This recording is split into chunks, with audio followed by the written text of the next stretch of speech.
Biswanath sports organisation ইউকের অর্থায়নে বিশ্বনাথে শুরু হওয়া বিশ্বনাথ স্পোর্টস অর্গানাইজেশন ইউকের তৃতীয় আন্তঃ-ইউনিয়ন ফুটবল টুর্নামেন্ট 2026-এর ফাইনাল খেলা অনুষ্ঠিত হয়েছে।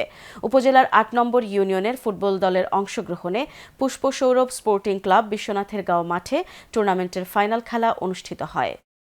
ফাইনালে লামাকাজি ইউনিয়ন ফুটবল একাদশ ও বিশ্বনাথ ইউনিয়ন ফুটবল একাদশ একে অপরের মোকাবেলা করে। এতে ১-১ গোলে ড্র হওয়ায় টাই ব্রেকারে ৩-১ গোলে বিশ্বনাথ ইউনিয়ন ফুটবল একাদশকে হারিয়ে লামাকাজি ইউনিয়ন ফুটবল একাদশ চ্যাম্পিয়ন হয়। চ্যাম্পিয়ন দলকে পুরস্কার হিসেবে ১ লাখ টাকার প্রাইজ মানি ও বড় একটি ট্রফি ও রানার্স আপ দলকে ৫০,০০০ টাকার প্রাইজ মানি ও একটি ট্রফি দেয়া হয়। পুরস্কার বিতরণী সভায় প্রধান অতিথির বক্তব্য রাখেন বাংলাদেশ জাতীয় ফুটবল দলের অধিনায়ক জামাল ভূঁইয়া। বক্তব্যে তিনি বলেন, বিশ্বনাথ স্পোর্টস অর্গানাইজেশন ইউকের উদ্যোগে গ্রাম পর্যায়ে এমন আয়োজন সত্যিই প্রশংসনীয়।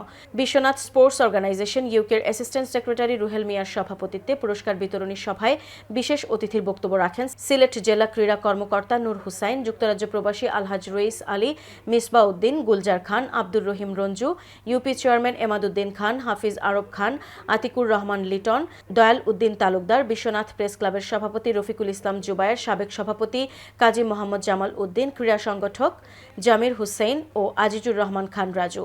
এদিকে খেলা সফলভাবে সম্পন্ন হওয়ায় বাংলাদেশ সমন্বয় কমিটির নেতৃবৃন্দ সহ সবার প্রতি কৃতজ্ঞতা জানিয়েছেন স্পোর্টস অর্গানাইজেশন ইউকের president Shafiur Rahman Khan Jamil, secretary Nazrul Islam Ruhel, treasurer Abu Mansur ও ফুটবল কোঅর্ডিনেটর কামাল উদ্দিন। সভা শেষে পুরস্কার ও অতিথিদের সম্মাননা ক্রেস্ট প্রদান করা হয়।